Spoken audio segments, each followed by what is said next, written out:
भोंदू अशोक खरात प्रकरणामध्ये रुपाली चाकणकरांची चौकशी संपलेली आहे। 5.5 तास एसआयटीनं त्यांची चौकशी केलेली आहे। नाशिकमध्ये एसआयटी कडून चाकणकरांची चौकशी करण्यात आलेली आहे। अशोक खरात सोबत कधीपासून तुम्ही संपर्कात होता? शिवनिका संस्थांवर असताना खरात प्रकरणाची माहिती होती का? असे अनेक प्रश्न एसआयटीनं चाकणकरांना केलेले आहेत। प्रश्नांचा भडीमार त्यांच्यावर करण्यात आलेला आहे।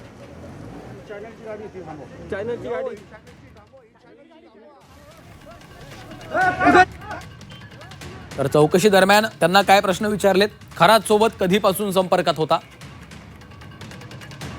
शिवनिकावर असताना खरात प्रकरणाची माहिती होती का?